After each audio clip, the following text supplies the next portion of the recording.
Okay, I guess we're ready to go. Adam, I guess you're getting me back in the studio. Let me kill this tone. Uh, Hopefully, you should hear me. Uh, but for some reason, the video isn't working. Okay, there's a video. So hopefully you can hear me. I'm just waiting for my guest. I think one is here already. So just wait for the other two, and we should be ready to go. So give me a ring if you hear me. My phone is 415-205-9128. We got a good half hour. So I'm just gonna chill.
Okay, 1, 2, 3.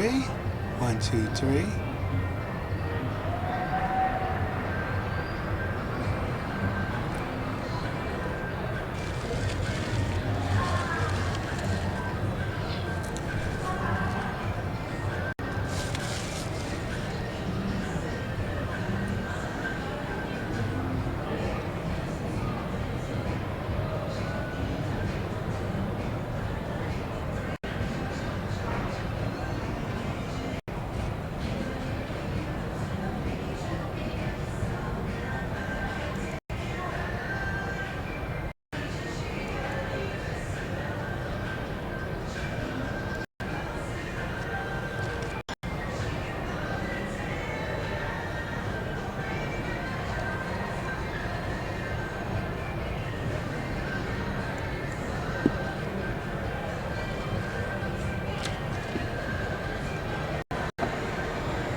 Hey, this is Harrison. I'm ready to go. I'll call you on the. This, this is this is Harrison, and I'll call you on the station number. We're ready to go. Bye.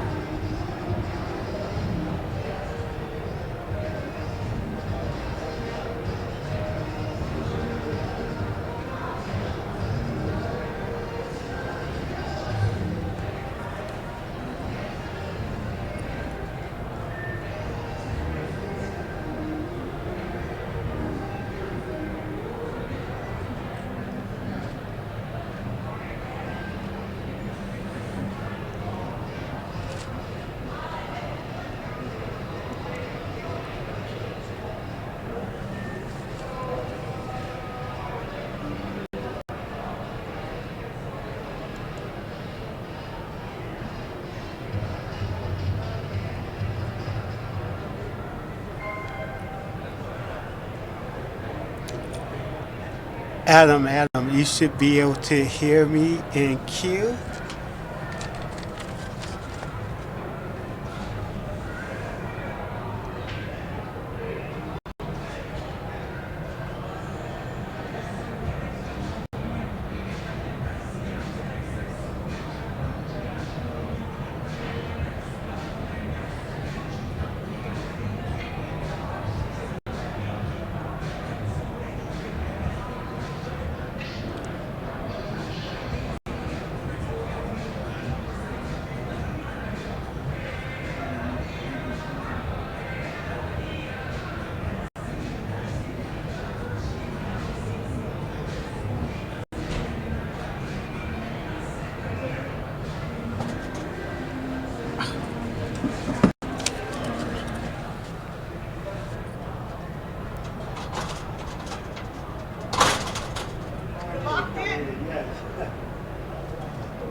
Let them in momentarily. So yeah, have a seat right here.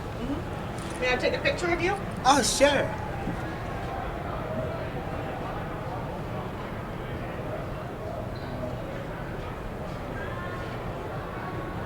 Might put you in our university newsletter. Talking Most about definitely. what Thank you've you. got going on. If that's okay. That's fine. That's fine. The more publicity, the better. And we're non-commercial station, and you'd be surprised the places that we get donations from. Well, I told you that I believe in your cause. There's only so much I can do, but I believe in your cause. Yes, and like I said, what you're doing is very, very important. Very important. How long have you been in Boise? 20 years. So you like the weather and everything? Mostly, yeah. It's not too hot. Well, it's got 2 weeks of too hot. But it's dry hot. And you can go up in the mountains if you want it cooler. Then it's not too cold in the winter. Okay, why don't you just pull right up to that microphone? And yeah, I've never been to Idaho. And so I gotta get up there one day. And I'm going to be in San Francisco early April for our meeting. Oh, okay, you definitely gotta come by the station. And we're right in the heart of the city.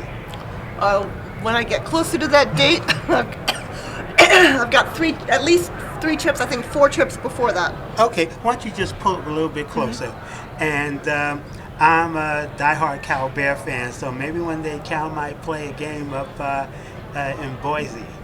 Maybe. We do a lot of football with other ones. Usually it's like Fresno and some of those other Central String ones that we wind up playing football. Our famous blue turf. Yeah, because back in the day, Boise State was Cal's father, but now Boise's real good. A lot of folks, they don't want to deal with Boise because they don't want to lose.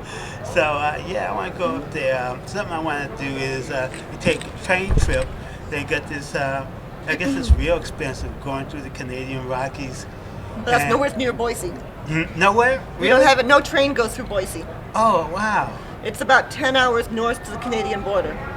Idaho does touch the Canadian border, but that's the north part. You've got the state that comes down here. We're down here and the border's up there. Oh, okay. So I guess we'll be going in a couple of minutes. So yeah, just give me a little bit.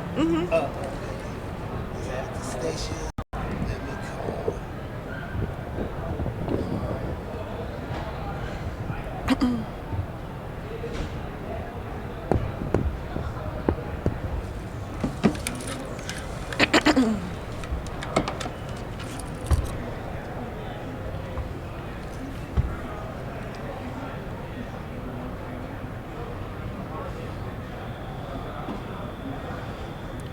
How did you manage to get a slot at CES? You mean this spot? Well, a time slot to be in the CES booth I'll as a ask small station. what time. They asked if I wanted the space, and they said, "Hey, it's available." And somebody asked me, "Well, are they charging anything?" It's like, "No, it's free." So it's like, "Yeah, we'll take it." Okay, great.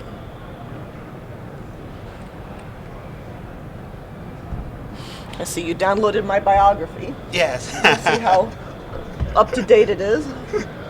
The TED Talk, I'm very proud of the TED Talk. Hello, it's Harrison. Adam, you see me? Okay. Okay. So, right at 6 o'clock, I'll give you a 10 count, and I'll play the theme, and we'll be ready to go with my first guest. And my other two guests are not here yet, so I might have to wing it for a minute. So I'm on right now.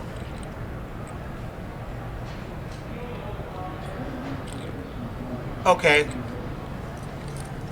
All right. 1, 2, 3, 4. 1, 2, 3, 4. All right. So we're at CES. So right at 6 o'clock, I'll give you. So you have me in queue. So I'll give you a 10 count, and we'll be ready to go.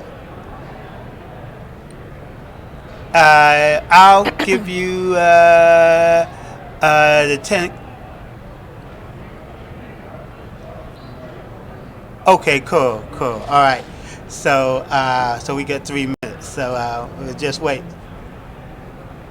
Okay, cool.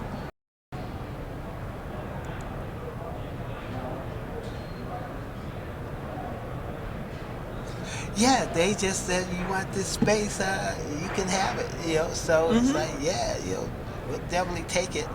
So we usually do this show on the first Monday of the month about computers and technology and how this technology impacts low-income people and people of color. But since I was going to be here this week, so I said, I do a show on Tuesday night as well. So I said, let me come down here and do this live, take advantage of this technology. And they're real PR friendly, So they really been back. And I've got a colleague at Boise State whose focus is the social justice studies. So I'll put him in touch with you later. Okay, definitely. He's the one who got me in this direction for this particular project. Cool. And it's just like all this technology. I mean, in certain ways, it's great. On the other hand, it's like what just happened today.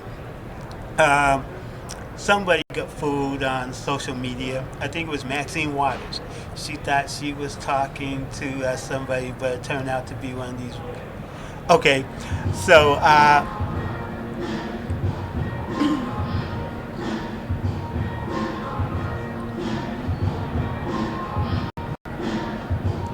okay.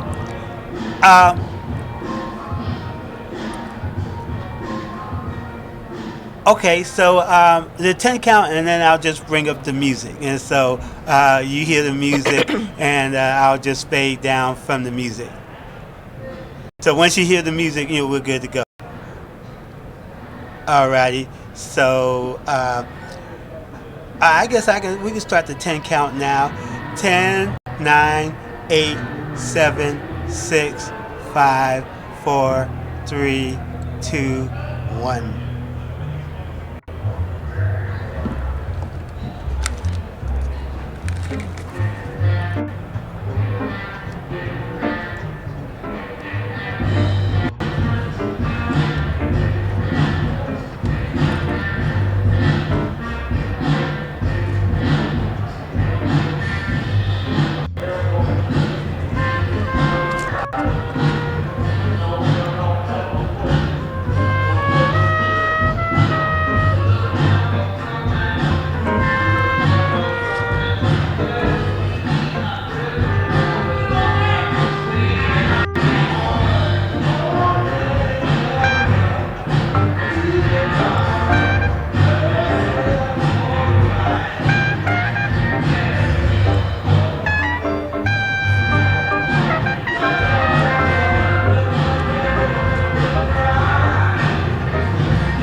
89.5 FM, KPOO San Francisco, and KPOO.com.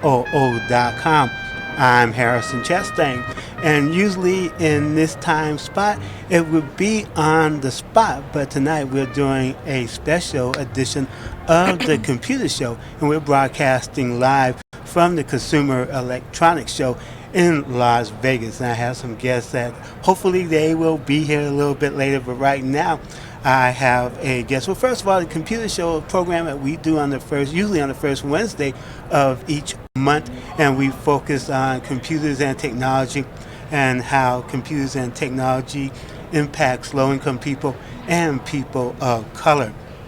And what we're going to focus on this first interview is something that happened yesterday. It was a panel discussion, and it was with Mignon Clyburn, former FCC commissioner, and Bernard Coleman, who is head of engagement with Uber.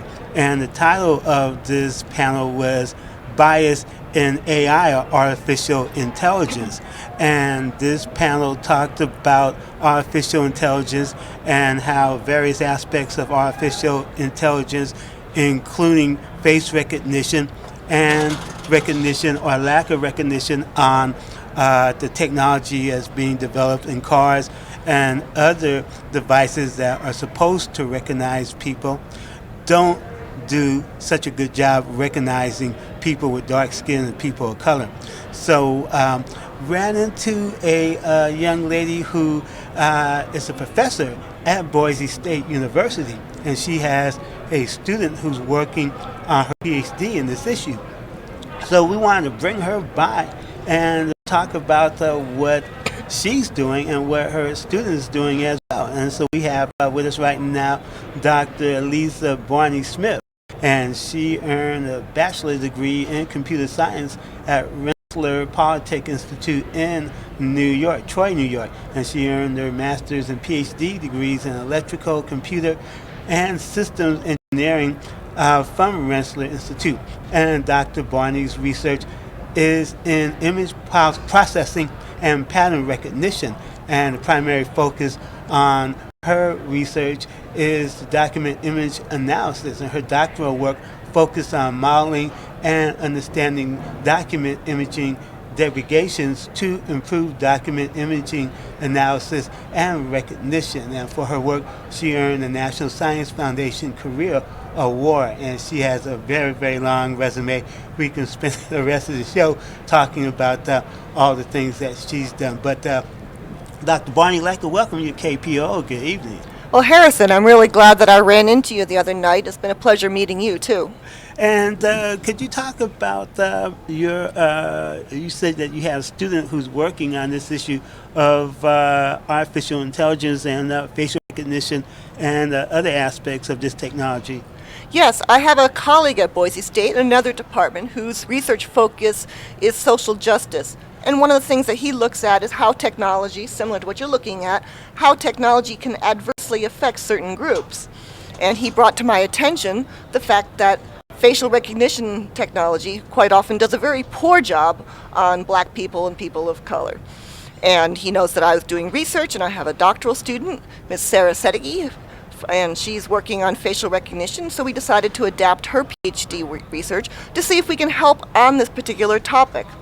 And various police departments around the country, particularly San Francisco, have banned the use of facial recognition technology. There's some booths out here with that facial recognition technology. They're saying, hey, we're going to work out the bugs with that.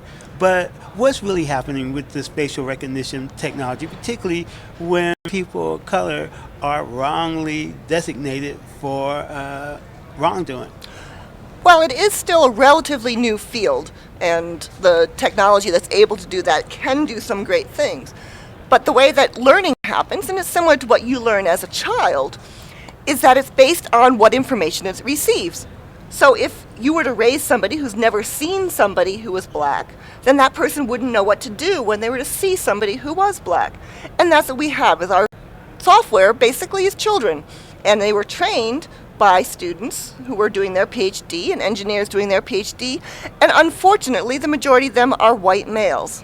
and then we get quite a few who are Asian, but we have very few African Americans who are in the engineering field. And I invite everybody listening, please stay with your math and your science and come join us as an engineering student. We'll be glad to have you. And because they didn't have that background, they didn't therefore take images like that to use when teaching their computer programs. And one of the panelists on this panel yesterday is African American, and he says that when he goes to the restroom, he goes to faucets and towel dispensers, and they are the high-tech dispensers and faucets that are supposed to activate when you put your hands under it. He says that he puts his hands under it, it doesn't work. He just assumed that there was a problem with it, but he saw some white colleagues go to these devices and they work fine. And he was saying the issue is what you just said. There's not enough people of color to raise this issue. Right, and until the companies realize that there is an issue, it's really hard for them to change what they're doing to try and solve that. Now, some of the issue is, and you can't deny, the fact that your skin is dark, and therefore there's not a lot of color contrast in the images if they're using an optical sensor. And likewise with your hands, there's not as much reflectance if they're putting your hands under there. So the approach that we are looking to take in the research that I am doing and Ms. Sarah Sedeghi is doing is to see if we can use some sort of technology, some other sensor that's not relying on optical sensory, where the darkness of your skin is the primary key.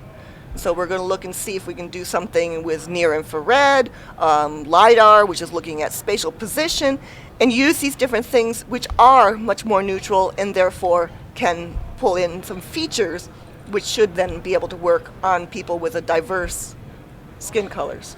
It's one thing if the faucets don't work, but it's a whole nother thing if a car supposedly has sensors to stop in case somebody walks in front of a car. The new cars that they're pushing out here saying that they have these sensors so that it will react before you can react and prevent either a collision or hitting somebody.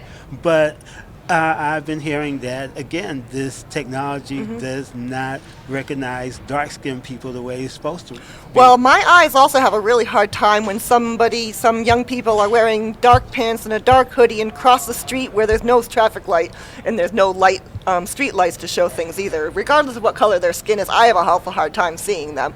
And again, that's using visible light, and visible light does not reflect very well for dark objects and dark people. So the key is using something else. Now, a lot of cars are using this technology called LiDAR, and there are some other technologies that they're using. They tend to be a little bit more expensive, but as technology grows, the cost of these sensors is going down, making it possible to put them in there and use them and so forth. And again, that's where our approach is can we use these other technologies, these other sensors, and some of the new cell phones are coming up and having other sensing technology available in their cameras as well, and we're trying to see, can we couple those things together? And are you interacting with the folks who are developing this technology here at CES? Nobody here specifically. I do know somebody in Atlanta who's another social activist, and we're going to be working with her hopefully in the future to see if she can help us get more input from people of color, and Atlanta has quite a few of them. I live in Boise, where regrettably it's not a very diverse population, so testing our material there is a little bit limited, although we do have a really friendly community of Congolese refugees in Boise, and I know some people who say that they're very happy to help us with our research there. And finally, what needs to be done not only with the research community, but with entities that are buying this technology? Do they need to say, you need to do a better job? Definitely. It's definitely that people need to be aware that there is an issue. I was not aware that there was an issue until my colleague told me that there was, and then I thought it was a very important issue and therefore was willing to change the direction of my doctoral students' research to go into this area because I feel it's a very, very important issue. And could you talk about a little bit about Boise State? And a lot of people know Boise State about the football program and the blue football field that they have. But could you give our listeners a little thumbnail insight about Boise State and what attracted you to Boise State? Well, we're very proud of our blue football field, but I want all the listeners to know there's a lot more to Boise State than just football. We have 24,000 students. We have graduate programs as well as undergraduate programs, although the primary focus is undergraduate. Although our research programs have grown in recent years, so we are now an R2, Research 2 level research university. We have a very high connection between students and professors. So if you were to come to Boise State as a student, your ability to interact with professors is very, very high. A lot of undergraduate research. Professors are teaching in the classroom. It's a very laterally spread campus where we do not have silos because we're new into research, and we find it great to be able to cross boundaries, such as the work I'm doing with Dr. Don Winnicky, who is our social scientist, who is the one who put me onto this area here, where we interact with each other in a way that we can share problems across disciplines, and therefore we can work across disciplines to solve bigger problems. And if our listeners want more information about what you're doing, where can they go to get that information? Just go to the boisestate.edu, look me up in the Electrical and Computer Engineering Department website, and I'd be happy to receive emails from you, and I hope that students will consider applying to Boise State. And again, if you're out there, stick with the math and the science. Go into engineering when you get into college. It's a wonderful, wonderful field, and we need to have more underrepresented groups studying there. All right. Thank you very much. And once again, we've been speaking with Dr. Eliza Barney Smith, and she is a professor at Boise State University in Boise, Idaho, and we've been talking about artificial intelligence and facial recognition and how that impacts people of color, particularly African Americans. And we're going to take a short break, and we'll be back in a few. And you're listening to The Computer Show. We're broadcasting live from the Consumer Electronics Show in Las Vegas, Nevada. It's been a fun time, a lot of people here. So keep it right here. KPOO San Francisco and KPOO.com.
KPO San Francisco and KPOO.com, and you're listening to the Computer Show.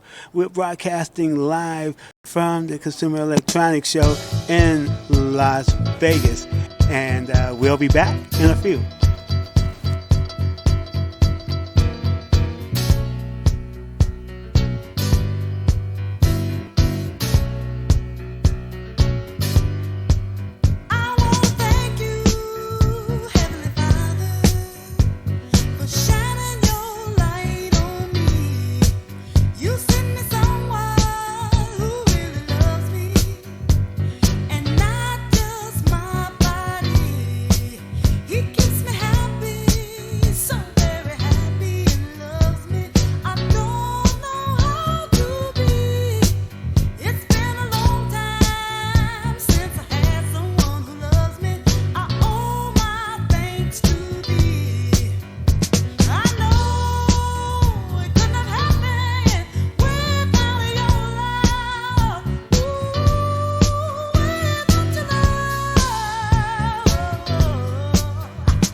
.5 FM, KPOO San Francisco and KPOO.com, and you are listening to a special edition of the Computer Show. We're broadcasting live from the Consumer Electronics Show in Las Vegas. This is the largest tech show in the world.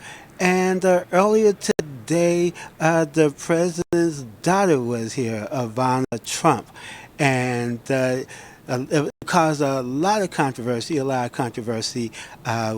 the president's daughter being here, because many people question why she was being invited.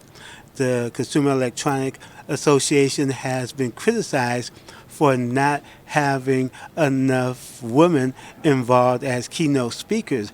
And there are quite a few women in tech, in the high levels of tech, including Alana Cotton, who is vice president at Samsung, and she's an African-American woman. And people were asking why she wasn't selected as a keynote speaker or some of the other women who are on the top of the tech world. And many people question why, again, Ivana Trump was selected to give a keynote address today. But is being a lot of people didn't go. A lot of people just boycotted the speech and raised the question: why was Ivana Trump asked to give a keynote at a major tech convention? Because Ivana Trump has no ties to technology. So this was happening a little earlier today. She delivered a keynote at CES today, but she said little that was new or enlightening before a crowd of mostly tech journalists, largely using the time to hype herself and to promote her father's administration. During the buzzword filled with the Consumer Electronic Association panel, CTA President Gary Shapiro questioned what Trump was doing, and Trump discussed retraining mid and late career workers as well as apprenticeships for people who don't attend four-year universities, in addition to citing her work on the administration's pledge to America's Worker Initiative. Trump also talked about immigration and the tech sector.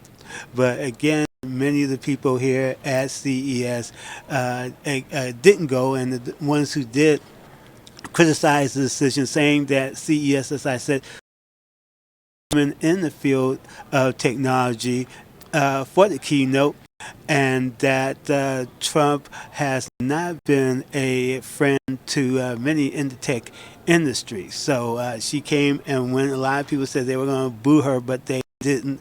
But she did come and go. So what we're going to try to do right now, I think my guests got lost. I think they went out and they couldn't get back into the building. Hopefully we will have them in the second hour, so we'll keep look out for them. So what we're going to try to do right now, we're going to try to play this panel that was held yesterday, and it was titled CES Bias in titled Bias in AI Artificial Intelligence, and the panelists include Mignon Clyburn, who is former FCC commissioner, and she currently heads MLC Strategies, and also Bernard Coleman, who is head of engagement at Uber. So we're going to try to get this up. This was somewhat unexpected, and I would have my guests here, so hopefully I'll get them in a little bit later. But right now, let's check out this panel, KPOO San Francisco and KPOO.com. You're listening to The Computer Show, and we're broadcasting live from the Consumer Electronics Show in Las Vegas.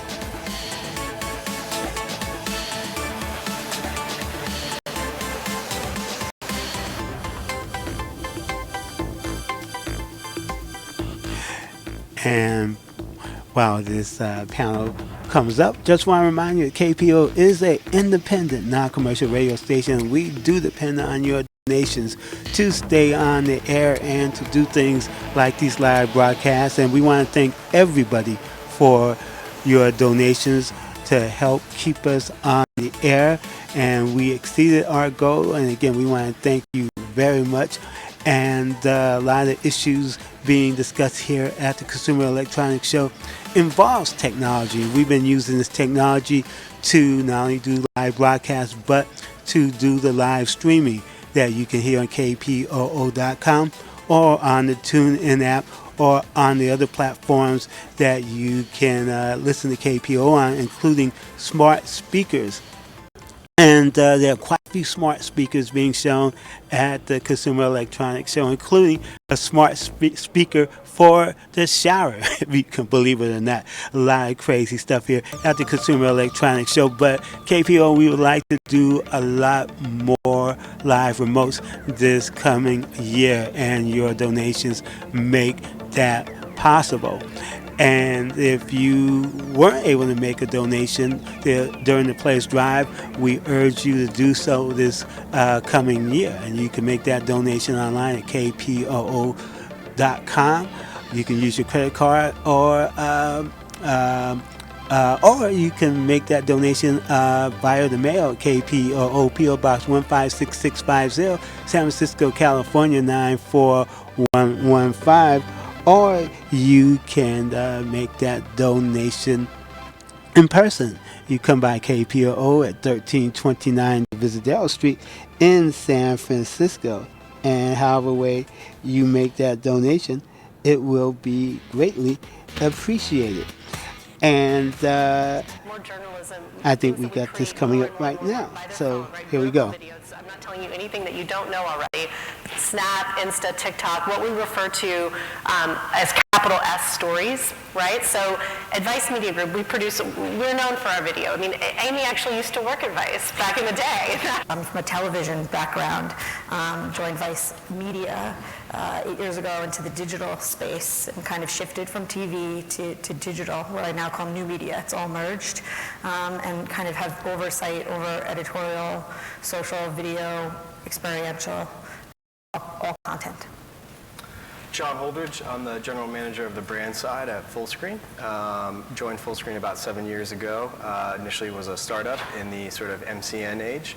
It's really transformed now to sort of being at the KPO San Francisco and KPOO.com, and that was another panel, and that was a panel on the impact of social media. I might play some of that the second hour, and the impact and the power of Facebook and some of these other platforms. So I think this is the right recording right here, and this is a panel on artificial intelligence and how that impacts people of color. And this was recorded yesterday Our at power the owners Consumer and the third Electronics Show. panelist is actually a collective youth. So joining me on stage are, and you could probably figure out who's who by all of the prompts you have today, are Elizabeth Gore, who's the president and board chair of Alice, which is the first ever AI platform for entrepreneurs.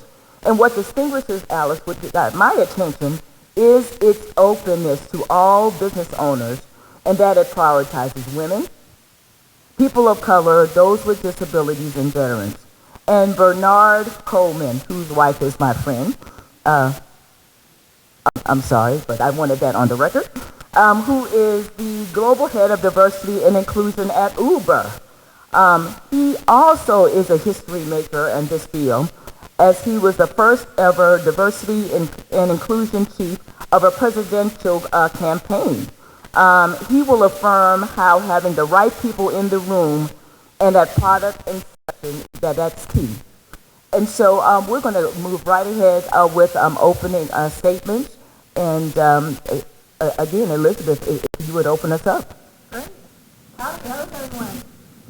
Awake? Well, Bernard is just saying this is a pregame, so getting revved up for the week. But it's a real pleasure to be with y'all. I'm a very proud founder of Alice, and we built Alice on the premise that we wanted to provide the best business services possible to the new majority of small business owners. And as you eloquently said, if you can do just very simple math, you can add up women, people of color, our U.S. veterans, people with disabilities, the LGBTQ plus community, and those are the vast majority of small and medium business owners, not only in this country, but across the globe. And while this is of utter social import, we thought this was the most valuable market from a capitalistic point of view that we wanted to serve. And I am not an engineer, I want to be really clear, and I am not a technical expert, but I am pretty good at following trends and betting on the right people. And we really felt like when we launched Alice, we initially actually launched it for just women, and there was a lot of men coming on the site to grow their business, so we re-looked at the demographics and really understood that there are so many men and women who don't have access, that aren't sitting in the middle of Silicon Valley, and even those folks don't always have access to the right business tools to launch and grow. So at Alice, we like to think of us as the Siri for small business owners, so that our power owners have helloalice.com up on their laptop all day long, and asking, how do I run my first payroll? How do I write my business plan? How do I file my taxes? How do I find a mentor? But what's really special is Alice gives you advice based on your stage of growth, your physical location, and your industry. But we also ask your gender. We ask, are you in the LGBTQ plus community? Do you have a disability? What is your race and demographic? Because we mine as many opportunities, discounts, and opportunities for these demographics as we can, which is So other than getting a good picture of who your customer is, that particular information that you unapologetically ask for, Yes. Tell me what that does in terms of your business model or what you're hearing from your clients. Sure. So I'm the daughter of a Air Force colonel, and he's now retired and an entrepreneur. And when he uses Alice, we find every discount available because he's a veteran-owned business, and that's very complex and hard to do and time-consuming. So that's what will pop up on his screen very naturally as he does a search.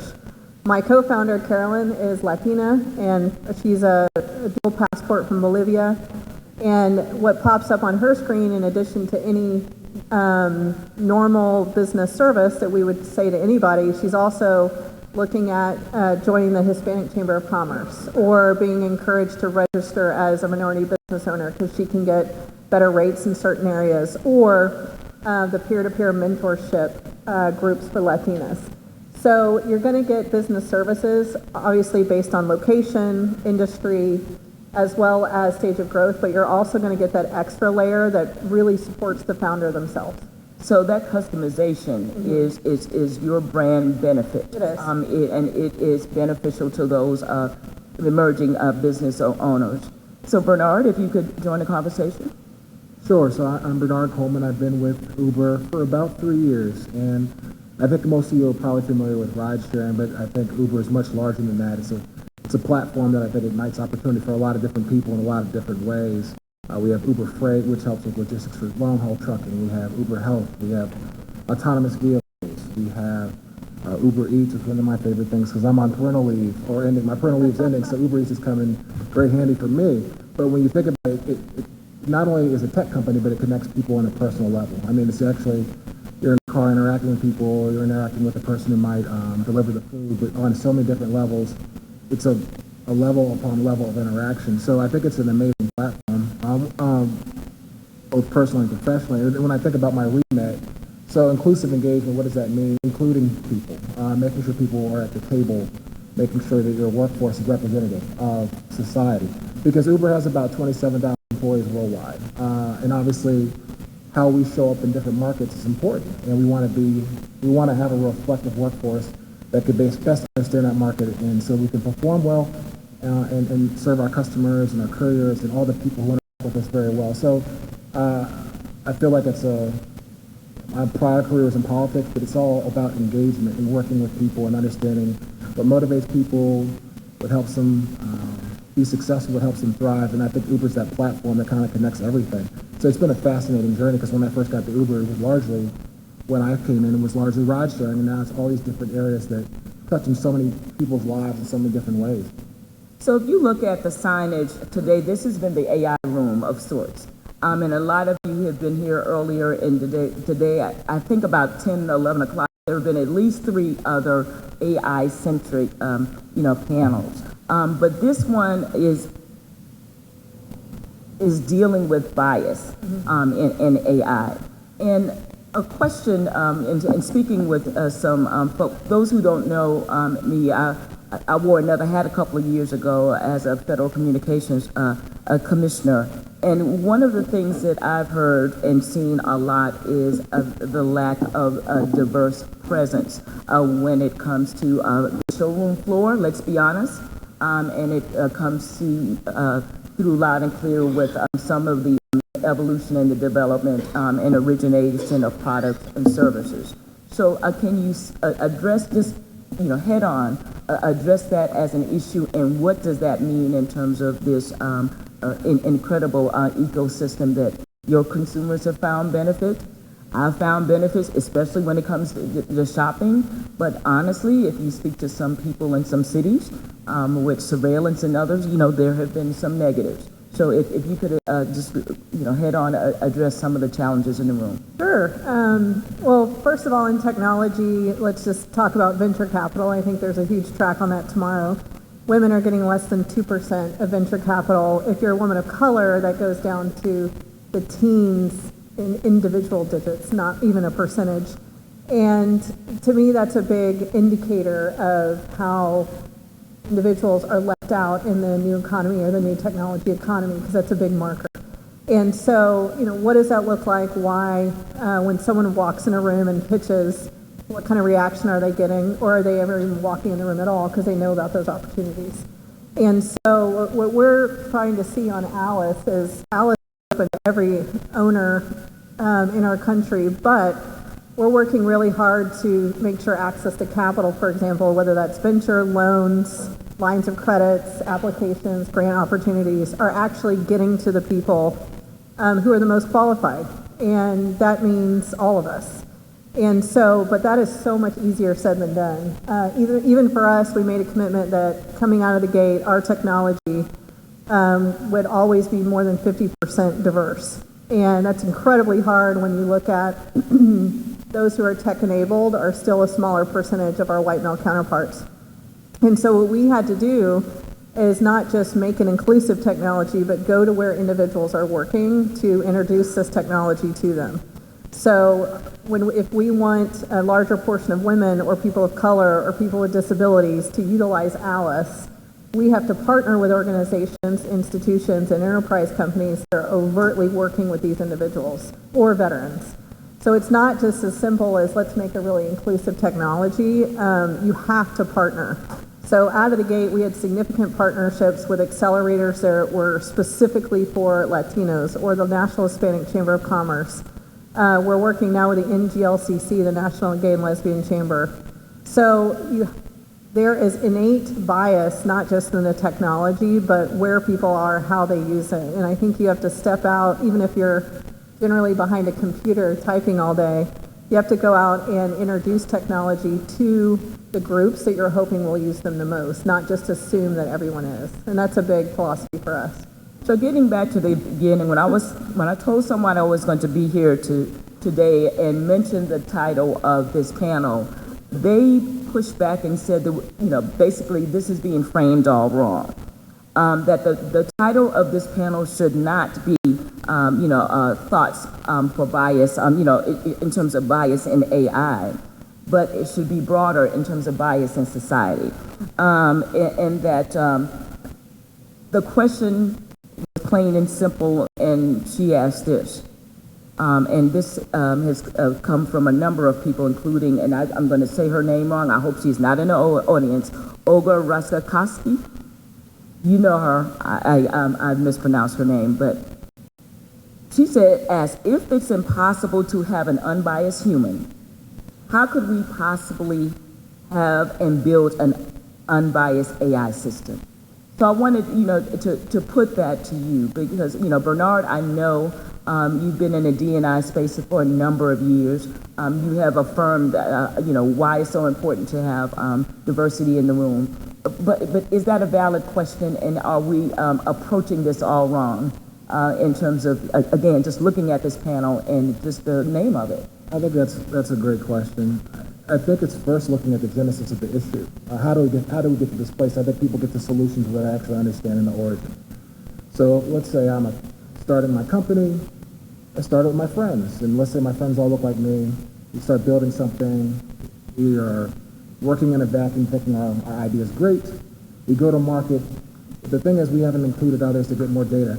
I think often of it as I used to be an athlete a long time ago, a long time ago. And one thing, if you train wrong, you play wrong, right? Because the data is only as good as, if you put poor data into the system, you're going to get a poor outcome. It's an incomplete data set. And so a lot of times we do things in a vacuum. In the VC market, you're quick, you're trying to get your product to market, you're trying to beat the competition. And speed is a detriment because you aren't being as inclusive as you could be. So you're having to think about short-term gains instead of the long-term pain that you may cause in your product. So I think it has to be more thoughtful in understanding how do we get here and what can you do as a corrective measure or corrective measures, because ultimately most of these companies have been retrofitting and trying to get the bias out of the system when you already built it in. It's like getting a transfusion, you'll never quite get it all out. So you have to constantly keep checking it and mitigating for bias. And I think that's where we need to get it to, where I think it's, quite frankly, managing expectations of what AI can and can't do. It's a tool, but it's not the cure. You have to manage expectations and make people understand it, because I see people push out products and they go, this will solve everything. And then people operate like it will solve everything, not taking into account that they kind of oversell it. It is a tool amongst many things. So I think part of the bias problem is giving this too much power. If I were building a house, I have a hammer and a screwdriver and a whole litany of tools to get my job done, but I wouldn't say this hammer can do all things. So I think part of it's understanding the problem, the origins, and also managing expectations about the solution and what's possible, then building checks and balances into it the entire way. And don't just ship something just because you want to beat market. You have responsibilities, I think. So who's responsible for those responsibilities? I mean, where does the buck stop?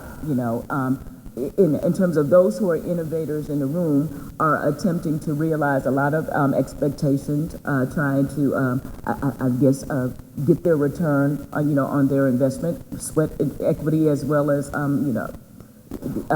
tangible, dollars and cents. How do we do, the larger companies, it has been said, they've got more of the capacity to do so, and former regulators like me, those larger companies are easy targets to the one word everybody in this room hates to hear is the R word, regulate. But I want to put it out there, right now, because it has been talked about, if we should go to some type of regulatory model in this space because AI and its significance and role. If you would speak to that, and if the regulatory framework were to rear its head with more certainty, would we advantage or disadvantage large versus small businesses? Would we stifle innovation? How do we grapple with all of this? I think the first thing is we have to be responsible first. Anyone who's profiting off of a technology, and that could be the founders, the employees, the investors.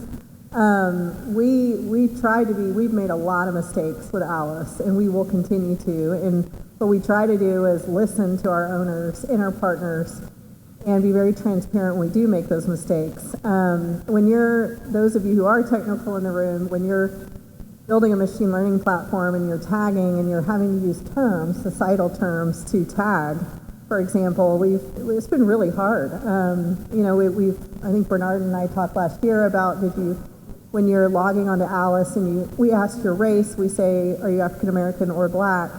There's been a lot of contention back and forth on which term we should use. And 50% of our owners say one thing and 51% say the other. And so we just try to be transparent and put out there, here's what we're hearing, educate us. There's also the way the IRS terms things, the way the SBA terms things. This is complex, and there will be a lot of mistakes.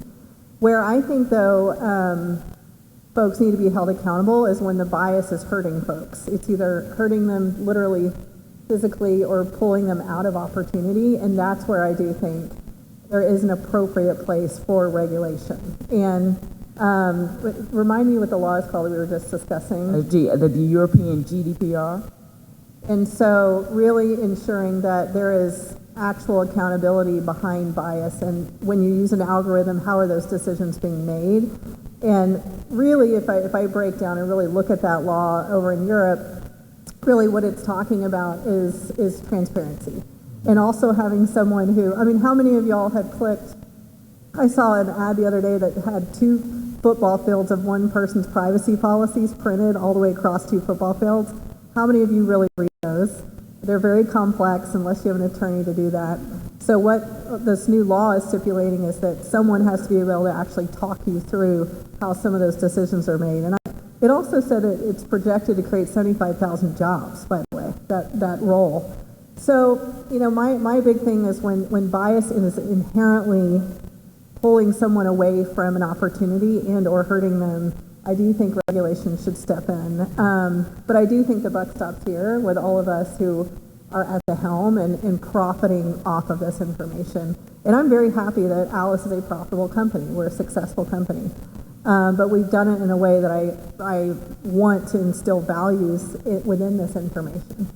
So Bernard, you work for a not so small entity, and do you have something to add to this?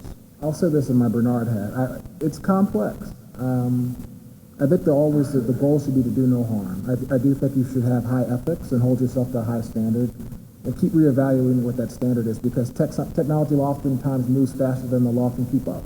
Or it'll be something new that didn't exist yesterday that no one's even thought to that would ever occur. Like Uber didn't, who would have thought it would ever occur, and now it exists. And so you should try to be mindful, to Elizabeth's point, of, okay, we'll put out this product, we're doing this, the goal should be to do no harm. That should be the goal. And move quickly to make those corrections, and also incorporate feedback. When your customers or testers or whoever's using your product says this is happening, real time absorb that, understand it, and try to make those corrections. I've seen some other organizations that steadfastly hold on to their product and don't change it, and they are inadvertently doing harm. I'm sure that's not their main intention, but that is the unintentional consequence. So it should be do no harm, just like a doctor says, the Hippocratic Oath. What's your oath? What are you doing ethically to make sure that your product is above board and always trying to do the best? To be the leader, so that others can follow and you can set the standards and kind of be forward-leaning as opposed to reactive. At the end of the day, no matter what the product is, a human being has created it. One of the questions went straight to the point of, is there such thing as an acceptable amount of bias? Our co-founder Carolyn, the reason I was immediately drawn to her was she had this whole notion that bias could be very helpful. And I was so shocked by that, because I had a career for 10 years in the UN supporting women entrepreneurs and had fought against that word and everything else. Her perception, though, was that we all have different ways we work, we have different ways we access information, we are from different places, and those should be thought of as a strength. And so if we know through our data that a different type of individual has different success rates by the data we've seen, can we get that to them faster? And I can see the argument where that could get dangerous, but if you have a good value set behind that, that could be quite powerful. And we're very open with that, and I think it's an interesting place. The danger is if that gets in the wrong hands. And we made a commitment at Alice never to sell personal data, which a lot of our venture friends didn't like. We found other ways that we can monetize our business through enterprise business sales and so on. But we have this idea that bias could also mean understanding the successful demographics of the individual and getting them the information they need. Okay, I've got some questions here, but feel free, even if you passed up a question, especially if I did not couch it in the way you want it. Those who want to ask something, if you could approach the mic, we'd appreciate it. One of the questions talked about how AI is incredibly pervasive. And this is sort of retouching, but what strategies are you using to automate the detection of bias in both text and algorithmic, development? And can you raise your hand on that? There's my friend. I should have known by the ink. I don't mean that in the way never mind, I'll take that back. And what regulatory strategies do you recommend for AI development that would address both cultural and common cognitive bias that may intentionally influence AI models? I think two things. First, it's inclusive. So who's at the table making those decisions? I think if your product team, whoever's developing, is all one group, you got to break that up a little bit, or you have to add more to it to make sure do we have any spots that we're missing? Should we be seeing around corners when we're designing this product? A lot of times products go out not thinking about how it might impact another group. Like this is not AI, but uniforms. Sometimes uniforms are designed for a certain person's size, and then more people get into the military or into this type of uniform, and that doesn't fit them because they only designed it for one group of people. And unintended consequences now, particularly in safety equipment. Like more women get into construction, now safety equipment doesn't fit them because it was designed for a male of a certain size. Now those women are unsafe in the workplace because it wasn't designed for them. So you want to bring more people in. Certainly that wasn't the intention when they designed it, but the more people you bring into it, the more informed decisions you can make. I think, so first being more inclusive, but secondly, you just can't pass the buck and say that was on the system, that was on the AI. There's also a human component, like everyone said here on this panel. You just can't say AI did it and not acknowledge the human side of things. We fed it, now it's performing what we said to do. So you have to look at all those different things and build those checks and balances in, because you see over time after time, products that get shipped, ship it really fast and then it has all these problems. Like I'll give you a personal one. This is, you know, when you go in the bathroom and you have the soap dispensers, right, and you put your hand underneath and it gives you soap or water. I would go to the bathroom and nothing would dispense for me. So I presumed it was broken. And then someone who had less melanin than me, which gives me my skin color, it worked for them. So that means they shipped the product that didn't see my skin. Now, you could say, oh, that's not a big deal, eventually the water's going to come on. But like, it's not, you know, I just thought it was broken until I see other people using the machine. And that's just one example of a way that bias can show up in terms of being predictive. It's not predicting that I'm going to be there. So you have to include more people to get a bigger data sample, bigger data set to make sure it's informed and it's actually doing what it's supposed to do. Because if everyone has my skin color, when you think about the world, you're missing a lot of people who want to wash their hands. And I don't say that in jest, but that's like a real product that happened to me. And you can Google it, that can happen to somebody else too. But the point being, bring more people in the room, bigger data sizes, big sample sizes, make more informed decisions. It's so interesting you mentioned that. I was at, and I won't mention the name of the big, huge communications company in their lab, and I probably just narrowed it down significantly. And we were all getting introduced to AI. This is, I think, about 5 or 6 years ago. Not even, you know, necessarily using the term. I was not necessarily. And I went and looked. And we were getting our faces read or whatever the technology was, and it did not see my face at all. Everybody else in the room, you know, saw their face, but it did not see my face at all. One of the questions talks about the perception of AI, and whether because of the perceptions and our experiences, whether actually there is that the development of AI technologies more broadly actually inhibited because of, again, this perception and the experiences and the things that are happening. Do you see that that is actually, you know, causing people, more diverse populations not to explore this field? So that we definitely have seen that, and we've been very encouraging for, so we do data trends. We share data trends with enterprise business services. So our paying customers are Dell and WeWork and Salesforce and so on. And the reason that they're working with us is there is a real tension or concern on drilling down on their small business owners on their behavior patterns, where they live, what is their gender, and so on. So that's the information that we try to provide in aggregate.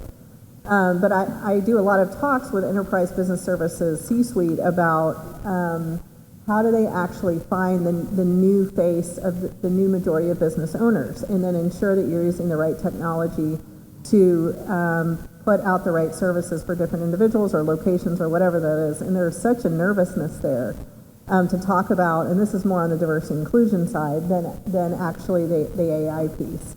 But we continue to be surprised by either the nervousness around it or the quote, there'll be backlash or whatever that means, when in fact that kind of open conversation like that you have, while at Uber is something that I think folks are leaving opportunity on the table, is what we've seen over and over and over. And in fact, that our owners, over 90% of them fill out these questions, which is really interesting. And we're helping over 100,000 owners a week at this point.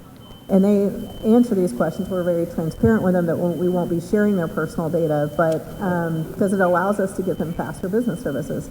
Our newest feature is for workers with disabilities. So if any of y'all go into Hello, which I hope you all will, to help grow your business, up until a month ago, if you had a disability that was not something we had on the site, we had a lot of people reach out and say, can you help me find a co-working space that's accessible?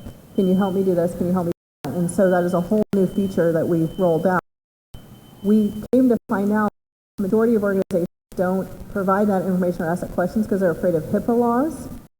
And so this is one of those areas where there was a big concern to do any kind of algorithm around persons with disabilities, even though this is a huge market now and a great opportunity, because of this concern around HIPAA and asking questions and not going anywhere near utilizing any kind of data or AI or anything around that.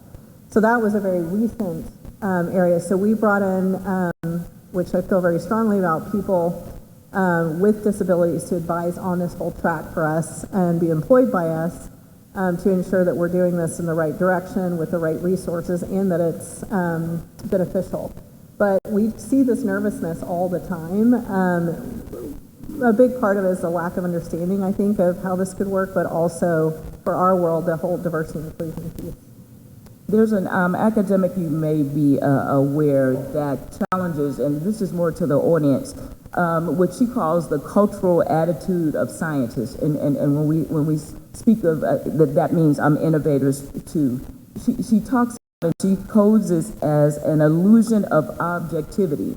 And what I gleaned from what she was saying was that the way in which science and technology is taught is actually flawed. And she is recommending what an interdisciplinary approach to the sciences. And so I'm wondering and listening to what you're saying in terms of those at the table. Is this academic on the right track?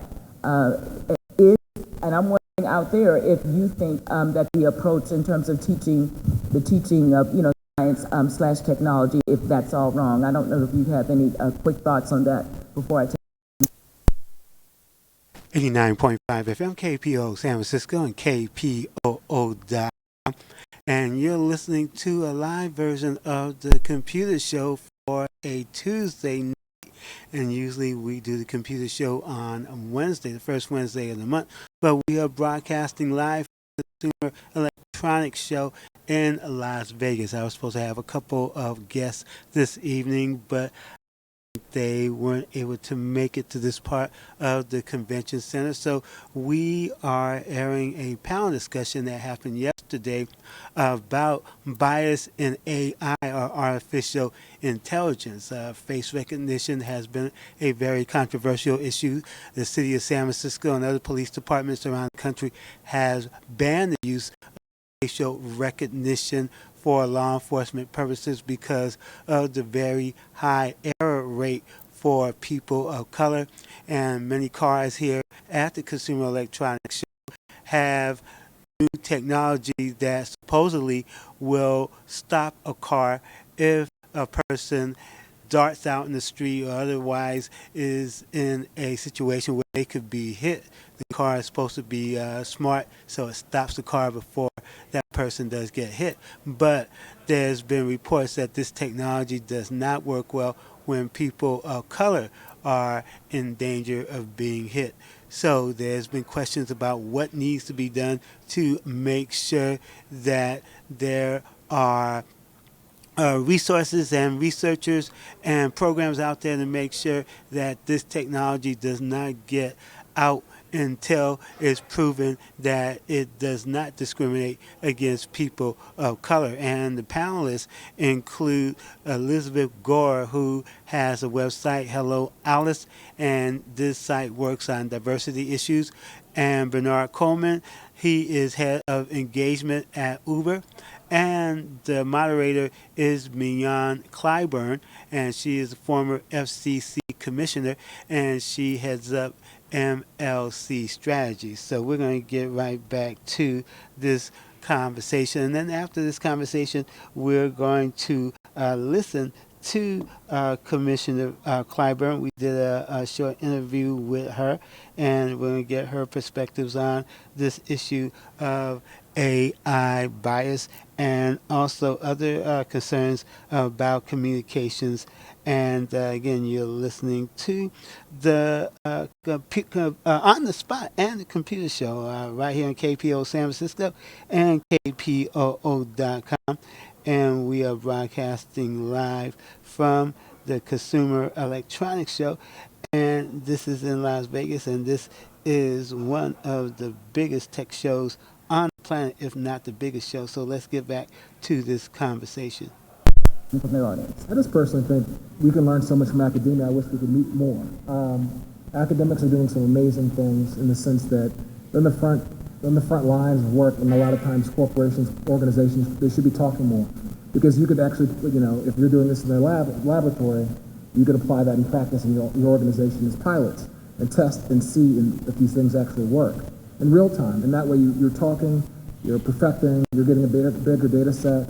Lots of vendors come to Uber saying, I would love to just even look at your data set to see if this would work. And I think that more of that collaboration is important if you're going to get to solutions faster that best serve your customers, your stakeholders, your investors, whoever might have some stake in your organization. I think that level of conversation needs to occur. It shouldn't be a firewall between the two. Elizabeth, I don't know. The only thing I'll add is I'm really excited that we do a lot of entrepreneurship support with academia for teaching classes and so on, but I was really glad to see that there are some required courses around values within engineering, within basic science and so on. I do think that's important, and actually teaching about bias before you ever leave the university. I think embedding that early is important. Thank you. Madam, if you can identify yourself, if you don't mind. My name is Nancy. My name is Nancy Skull. I'm a reporter at Politico in Washington, D.C. Just to press on the Commissioner's question again about federal regulation, are we still at the period of time where it's useful and successful for the industry to self-regulate, or is there a role for federal regulators to step in now? Say the last. Has the time come for federal regulators to step in and to impose some sort of rules around the bias in AI, or are we still in the period of time thinking that industry could successfully self-regulate? My personal opinion is we are behind in the United States on regulation of technology. My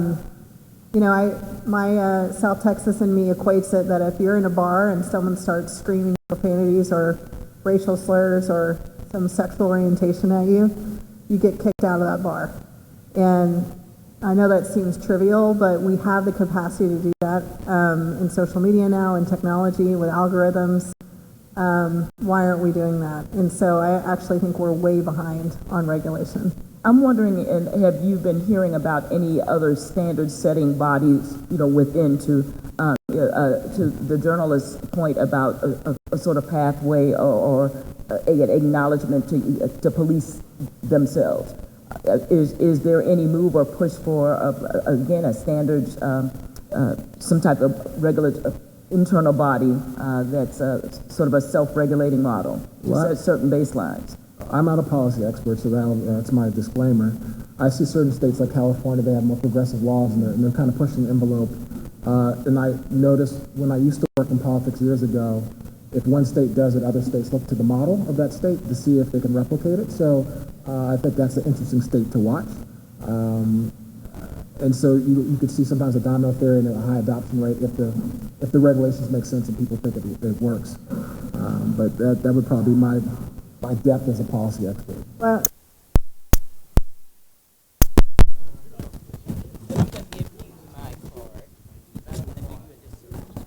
AI for all and a number of other very targeted what they're called. 89.5 FM, KPO San Francisco, and KPOO.com.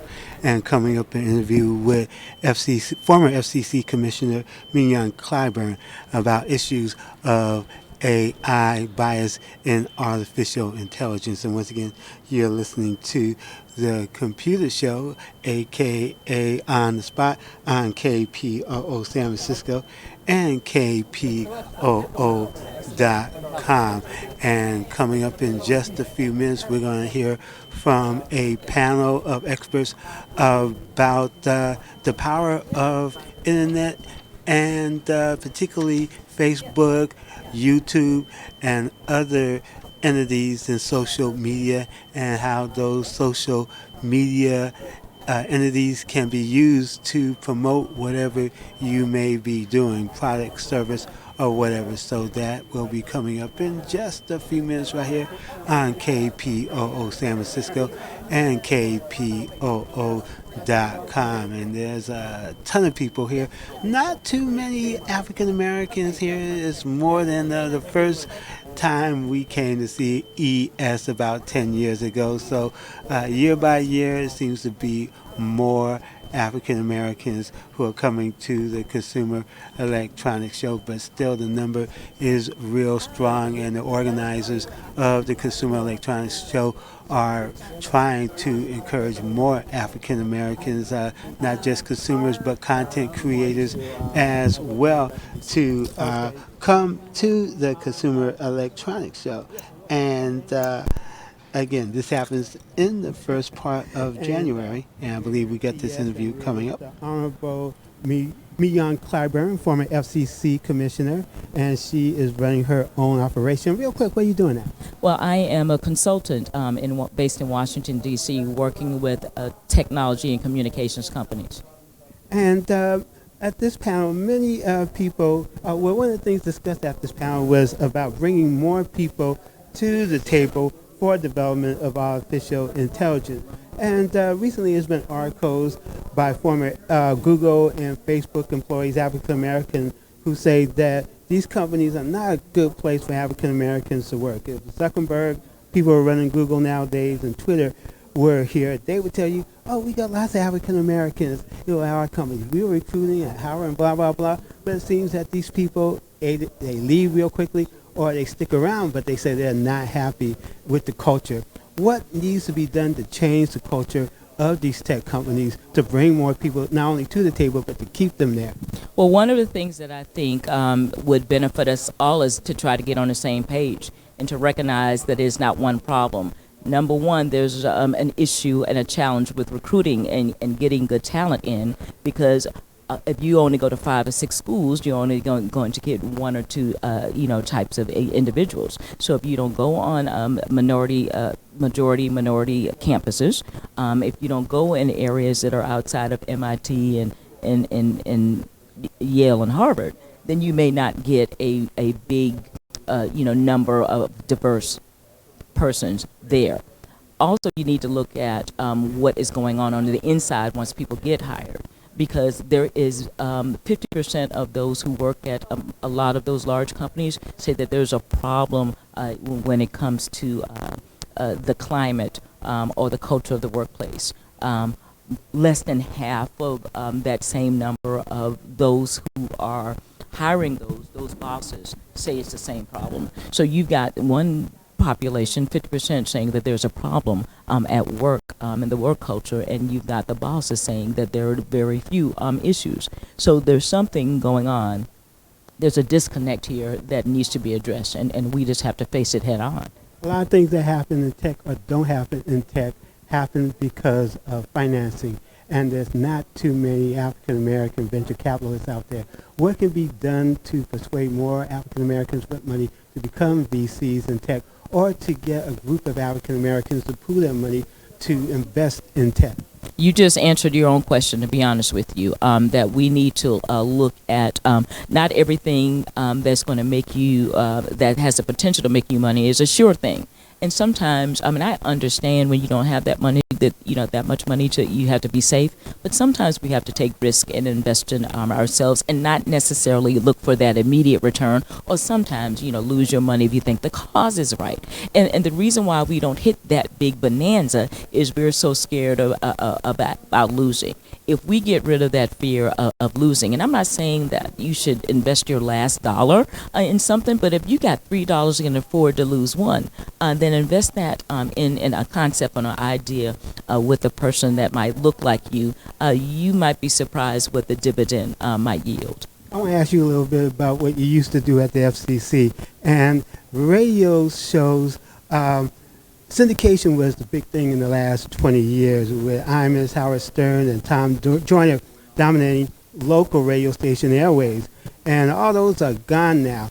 And are radio companies looking to go back with local hosts on the air rather than continuing nationwide syndication? Well, I will say that they're going to go where the money is, and they're going to save as much money as they can. And, Tom Joyner was very clear when he left, last month in saying that the money just wasn't right. That every time he turned around, the contract was less and less, and he wasn't going to work for much less. And so, again, syndications and those who own those entities and those who subscribe to them are saying, I can pay less with a local talent, and they're paying less. Local talent right now, and this in radio, is getting paid 60% of what they did, 20 years ago. And so they're having to do a whole lot of things. They really having, to go, have that gig and do other things. They're getting paid less. So the radio stations, no matter how big it is, whether it's a big entity or a small entity that can't afford, they are not paying on the air talent like they did back in the 80s and in the 70s and 80s. And part of the 90s. Those are that's the reality of terrestrial radio. What's the future? I don't know. And my final question, there are calls to break up Google, Facebook, Amazon, etc. And I'm wondering, could this create some unintended consequences, or would this be the solution to many of the problems and complaints that people have about these tech giants? So when people ask me about if we should break up big tech, I ask them what is the problem we're trying to solve. Now, if the problem is, undue control or whatever that, or whatever it is, or privacy or whatever the challenge is, that can happen in a big company or a small company. There can be a small mom and pop company that could, put your data out on the web and do a lot of harm to you. So is that the problem that we're trying to solve? Again, what is it that we want? Who can do it best? And rather, if the government should come in and raise its head a little bit more, those are the questions we need to be asked. I hesitate about saying the breakup per se, because again, I don't know if big is necessarily the problem. How we're treated, what the consumer experience, what you do with my information, privacy and other security concerns, that's the issue.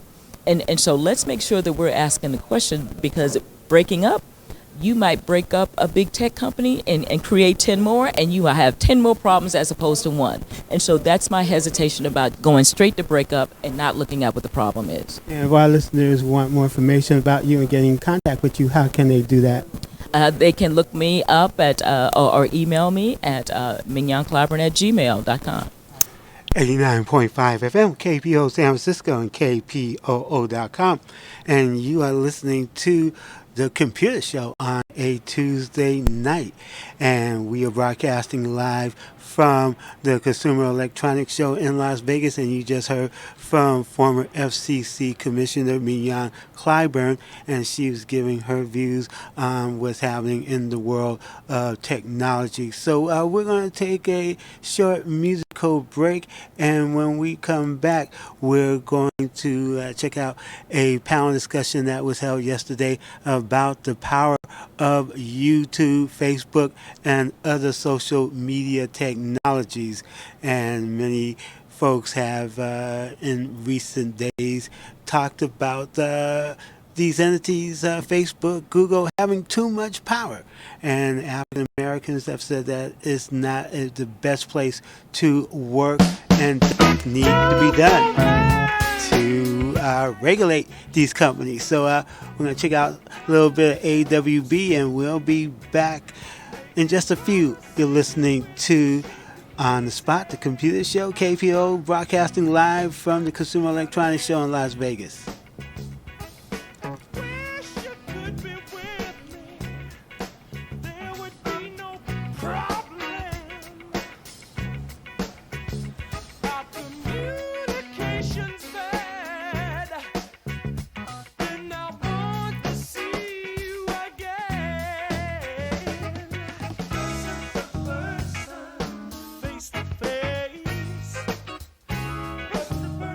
Wonder World.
.5 FM, KPOO San Francisco, and KPOO.com. And you're listening to On the Spot, so doing a rerun on Person to Person. And just heard from one of my guests. He's caught in this infamous Las Vegas traffic. And if you think San Francisco rush hour traffic is bad, it has nothing on Las Vegas Convention Center traffic. So my guest is on the way, so hopefully he'll be able to get in, and we'll have a good little conversation about what he's been seeing at Facebook. Zenny Abraham, and he is one of the most prolific Bay Area bloggers, content creators from an African American perspective, and he's launching a new company.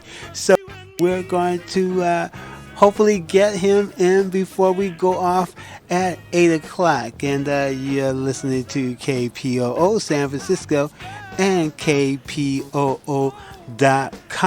And we're broadcasting live from the Consumer Electronics Show in Las Vegas. So do keep it right here.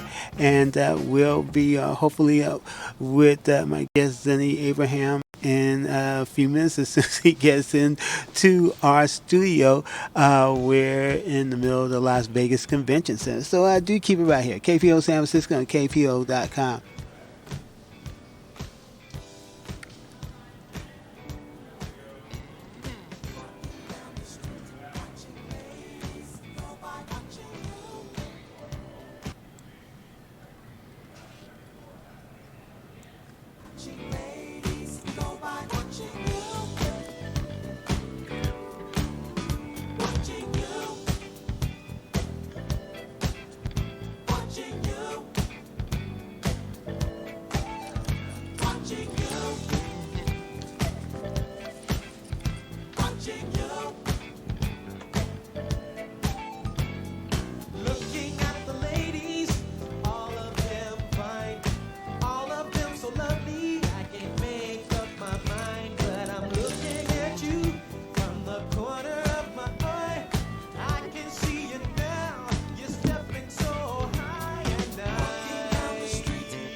startup in the MCN age.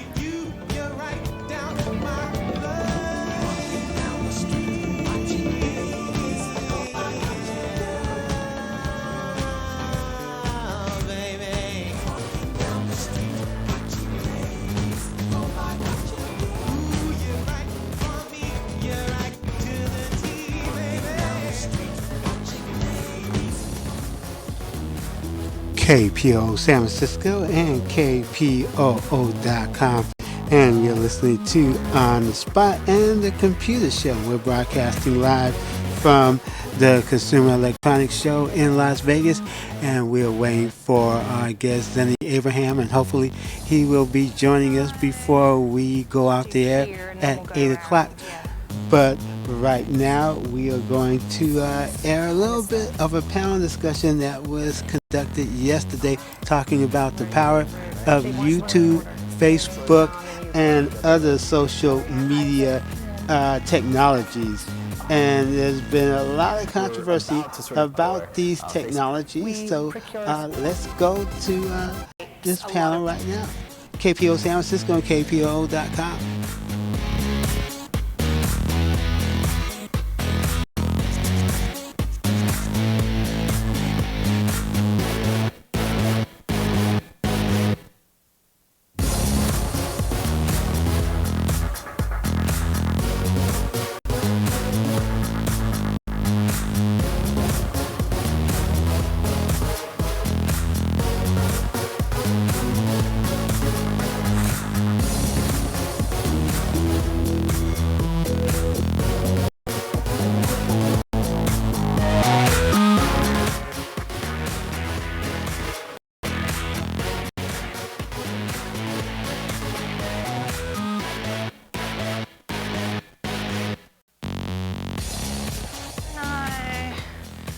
Here and then we'll go around, yeah. Do here and then we'll go around, yeah. Perfect. Excellent. I missed that. Oh wow. They want me in order. And John and you, Corey. We got that right. Sure, Corey can mention that as well. But I joined Refinery 5 years ago to build a video business. I'm from a television background. Joined Vice Media 8 years ago into the digital space and kind of shifted from TV to digital, what I now call new media. It's all merged, and kind of have oversight over editorial, social, video, experiential, all content. John Holdridge, I'm the general manager of the brand side at Fullscreen. Joined Fullscreen about 7 years ago. Initially was a startup in the sort of MCN age. It's really transformed now to sort of being at the sort of heart and intersection of content creation, creators, platforms, and insights. And so we really see ourselves now as a full service agency at that point, working with brands, advertisers, and anyone sort of on a global footprint. Hi, I'm Corey Hike. Really pleasure to be here. I'm the Chief Digital Officer of Vice Media Group, as Amy mentioned. Really excited to be merging with Refinery 29 to have them as part of the family. It completes our audience portfolio in an important way, which we'll talk about. I oversee, as the head of digital, I oversee all the content that we're producing every day across all of our platforms, upwards of 1,700 pieces of original content across Facebook, Snap, Instagram, Twitter, our owned and operated, you name it, and then monetization of said content, full stop. So excited to be with these panelists and talk about what all of that means. Hi, good morning. My name is Isaac Gonzalez. I'm Senior Manager at Univision, where I focus specifically lead influencer activation. So when our brand partners invest, do across digital or linear or radio, my focus is to lead anything that has to do with influencers and create new ways and partnerships, whether it's on TikTok or Facebook or YouTube, and find new ways to create branded content for them. Good morning, all, and thank you. I have to echo Tanya. Thank you for making it out this early and not making us the only people in the room. My name is Ian Greenblatt. I lead the Technology, Media, and Telecommunications Group at JD Power. Now, one of these things is not like the other. I don't work quite as much with influencers, but we do reflect the voices of the consumers to the brands that they do business with. I'm an old cable guy, former entertainment lawyer, and I came to JD Power about 16 months ago to lead this group. Great. Before I dive in, so just to get a bit of a sense of who we have in the room. So who here in the room is creating content or sort of on the create side? Show of hands. Okay, great. A lot of creators. And then who here is more on the agency or the brand side, making decisions with, okay, so we have some of you. And what are the rest of you doing here? Just kidding. Terrific. So we have a lot of creators. So then let's open with a question around how to assess platforms. So first question, what are you excited about when it comes to new platforms in 2020? And how do you typically assess when something is real and something that you should really focus on? Corey, do you want to You're start? staring at me, and this is one of my favorite questions, so I'm ready. I'm ready for the 9 a.m. Love it. And kick off Dive in there, come on. Yeah. I actually wrote a couple of different posts around this for Ad Age or Neiman Labs. Everyone was looking for their 2020 predictions and what's going to happen and what platforms do we care about. And this truly is something that gets me out of bed in the morning. I personally am obsessed with this, but also our industry as well. How our audiences, our youth audiences, our young audiences are consuming more content, more journalism, things that we create more and more and more and more by their phone, right? Vertical videos. I'm not telling you anything that you don't know already. Snap, Insta, TikTok, what we refer to as capital S stories, right? So Advice Media Group, we're known for our video. I mean, Amy actually used to work at Vice back in the day. Now she's come back around, helped create video for Vice. And when you think about what that means for Vice, it's 16 by 9 video, traditionally sort of documentary style, very YouTube focused. That's one piece of our business. The other piece of our business are writing articles, and we distribute those across all variety of platforms. But what we know is that our audiences, particularly our young audiences, are spending all this time on their phones, just like we are as adults, by the way. But these tap-through, mobile-first, vertical, immersive, mixed media formats that we're now calling stories, again, with the capital S, proper noun, we've resourced this as a third output of what we're doing. So we know emphatically that audiences are there. Millions and millions and millions of potentials for us. Monetization is not fully there yet, so when you get to the question of how do you sort of assess, you know audiences are there, you have to be there journalistically from a content perspective, you have to be there, and there's sort of a sweet spot where there's enough, there are enough of those eyeballs there's enough interest there's enough engagement that you just start to shift those resources over time and ultimately figure out inventive ways for monetization. But our business relies on the fact that we produce journalism, produce content, and our audience consume us, so we have to be there. TikTok in particular is one that we're spending a lot of time on recently. Got it. Else want to add anything there? You covered it. Nailed it. Nailed it. Beautiful. Okay, so then shifting gears just to the other side of the house. So that's true from a content creator standpoint, and your role is essentially content. So what does it mean to be a brand evaluating a lot of this in 2020? Like what advice, what guidance would you give specifically to brands thinking about this? I'll jump in. It's early enough, right? Plus, I feel like I'm the divider between you two here. Oh, yeah. It's super awkward for me, but I like it. I'd say it's a test, learn, test again situation, which isn't too different than sort of what a lot of brands have been experienced with.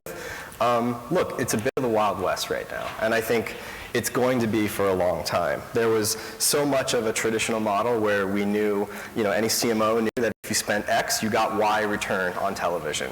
That's really hard to sort of quantify and calculate now on social.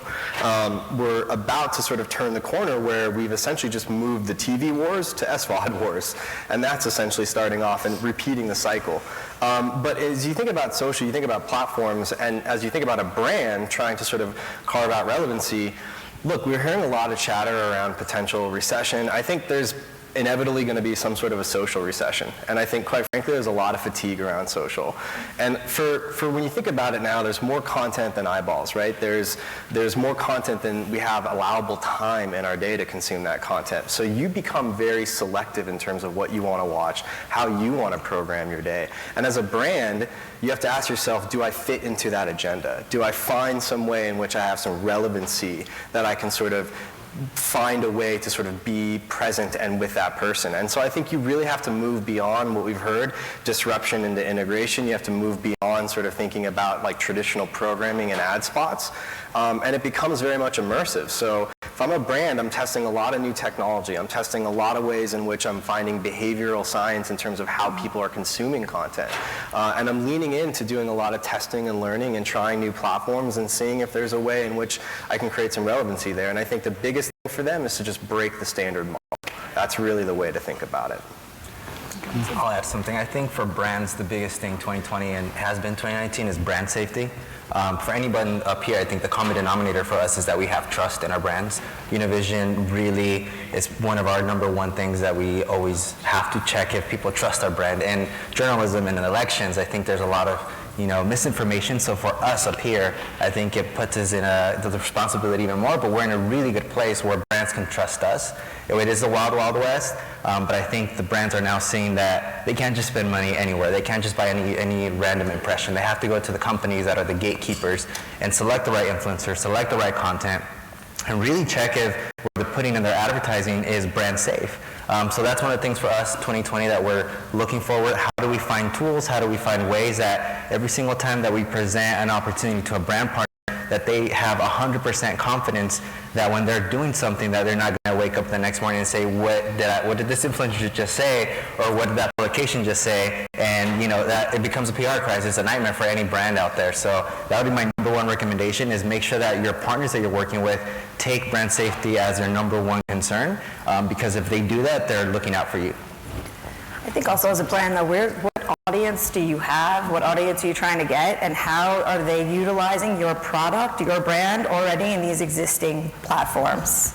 I tend to say the word channels, because to me it's all just another pipe to get to an audience viewership, whether I make something that goes to NBC or TV, or I make something that feeds you through Facebook, right? It's like a channel. I look at them as pipes. But if you make a product, I guarantee there's a hashtag, and it might only be 2 people, but somebody's using it on one of these platforms and in different ways. So how are they using it? How are you engaging with that? And do you need to be there? Or are they doing the work for you? And then you've got the ones that you want versus the ones that you have, and how do you assess those 3 things against that would be my probably top advice. Amy, that's a great point, being where they're at, right? As far as social goes and the brands that we talk to and advise, we see social as a method of communication from consumer to brand. If you don't engage with your consumers on the channel that they want to consume, carry on the conversation with you, you're going to miss all of their concerns. 100% of it. And so when you ask Tanya about what do you see for the future, which platforms are you focusing on? We're focusing on the ones that consumers are using to try and reach out to the brands they want to do business with. Mm-hmm. Which is all of them. Which is all of them. Yeah. In different ways. Yeah. So that segues into another question that I hear a lot about, which is, is the power of any one of these platforms what can be achieved like on TikTok or on Instagram, or is it thinking about the whole mix together? Like, how do you think about, and they're all kind of different, and the content's a bit different, the audience is a bit different, but how do you think about it as an overall communications mix? You have to look at it at a very high level and take apart each and every one, and you dive into each and every one, but then you take a step back and say, okay, what are the general connection points across all of them, so that you can sweat content the best that you can. You might find something that really works on one, but you can't just take that and put it on another, so you have to look at how do you have to recreate that exact same story or narrative so that it plays well. Each of these specific 3 platforms, right, you have to create so differently on each of them, but the topic might be the same. Mm-hmm. And so you have to really dive in to the detail and nitty-gritty of each individual, but then at a very high level go, okay, what's in common here, and what's really different in order to tackle it. think that that's the Yeah, and I would add to that, and Amy's absolutely right. So from a macro, we sort of look at them, okay, we produce content, we produce journalism for all of these platforms, and macro, the sort of stories look the same. We're doing the same kind of, content creation. But then when you dive into the platforms, and this is where it's a business exercise, like resourcing. Are you doing original creation for this platform? Or are you doing some version that's like a derivative or a downstream? Like, what is a workflow? Newsrooms live and die by these workflows, by the way. And as new platforms light up and they become important, how do you sort of pivot or move resourcing to make sure we're producing for X platform? But it's a constant sort of reprioritization. When I think about something like TikTok, we were experimenting a bit. Wasn't really getting us anywhere. And like what I know at this point, if you want to do if you want to have real engagement with these audiences, you have to create content natively for those environments, right? You have to really lean in, you have to understand it. I say you have to method act on these platforms. You have to you really have to sort of become one, understand. Yep. So you actually, if you want true, authentic engagement and to interface and to interact with, influencers and to curry favor there and for your content to move around in a way that's really powerful, you do have to spend that kind of time and you have to resource it. And your narrative might be a little different, right? Your angle might be a little different. We launched Munchies, which is our food brand advice, on TikTok. We created its own channel, and we spent 2 months just really trying to understand the varying hashtags, all the different challenges, how we would actually create the right kind of food content for TikTok. It couldn't look like what we're doing on our linear channel, not at all. But it also couldn't look like what we were doing for Facebook or for YouTube. It just couldn't. And we've had wild success on YouTube with our Munchies channel, particularly in this last year. But what we're doing on YouTube will not work for TikTok. So it's a totally different exercise. So macro, yes, Munchies across all these platforms. But then when you get into the sort of specific channel, you really have to figure, and it's sort of, it truly is a business exercise. Are we going to invest this kind of resources? Are we willing to lose this kind of revenue because we know it's not there yet? And our answer is pretty much we have to be there, and we have to be there natively. And it's for those ways where it is a little bit difficult to create your own channels and figure out what works for you, it's a good way to tap into influencers and figure out, okay, they have a connection with their audience on TikTok, for example. How do we lean into them and what they're doing to connect with that audience, as opposed to maybe it's not right for the overall Munchies brand, but how can we kind of lean in on some of those influencers to amplify that message or amplify what you're trying to do on the other platforms? Yeah, exactly. Yeah, a follow-on to that, Jade. So, you work directly with brands who want to partner with sort of digital native creators. Mm-hmm. What are some of the biggest reasons why brands want to make that leap? Because if I think about what Isaac said around trust and safety, it's often kind of scary to think about, You're partnering. They're 18 years old, and so I think that the biggest thing is they're obviously authentic. That's the hottest buzzword. They have a real connection with their audience, and we were talking about it earlier. The engagement is what you're looking at, and when there's a difference between an influencer that has influence and an influencer that has a large following. So you would tap into those people in very different ways. Wait, what? Say that again, because I think for a lot of people, those are the same thing. Yeah. Why do you say that? So when you think about someone like Jennifer Aniston doing dry eyes, does she really use dry eyes? I don't know. I don't know if I really believe that. But when you think about an influencer who, they are talking about their everyday life and they're integrating the dry eyes and you can see it and you're watching it every single day, you start to believe that connection. So Jennifer might have hundreds of millions of followers, but the influencer who has built that trust with their audience, who has 1 million followers, might generate more conversion or might have that story kind of be more authentic with their audience than Jennifer Aniston would. So I think it's obviously figuring out how to play with that. But the biggest thing is they are integrating brands in their everyday life. They're just talking about what they're doing. And so if you can figure out, it has to be authentic. You have to be able, when you're talking to a brand, to really connect with it. If you can figure that out, then it's the perfect place for brands to be. But it's really understanding who the influencer is targeting and making sure that your audience is in line with their audience. And so it's spending your money wisely that I think is the most important part there. Yeah, it's an interesting point on the lure of celebrity. We did actually with Fullscreen a really cool study a little while ago that looked at the authenticity, trust, believability, influence of different tiers of creators, and it ranged range from the celebrities that you talk about to sort of macros all the way through to micros. And we found that macro influencers really were the most compelling because they had become famous by virtue of something that they loved, not because of some other random thing that they did. There was still, though, a lot of influence behind celebrities. People were like, I kind of know that Ariana Grande doesn't do yoga, right? And yet, like, seeing her on that mat, you know, like, I'm going to buy that mat, and I sort of hate myself a little, but I'm still going to buy it because it brings me closer to her. But overall, there was this sense of like, probably doesn't really use dry eyes, but it's still kind of groovy to see her there with the bottle, and maybe if I have the bottle. And I think that, you know, if you think about it, every influencer and digital native content creator started with 0 followers. Right. So they've built their audience. And, you know, we focus really heavily on like the niche audiences. So it's the beauty creator, the food creator, the dance creator. Because then when we go to, you know, for me, a lot of our end goals is let's build a brand with the talent directly and try to build consumer products so that we're the ones selling and no longer relying on brands to be integrated into their content. So for us, it's let's find those niche creators and figure out how, leverage the trust and authenticity that they've built with their audience and start selling them something as well.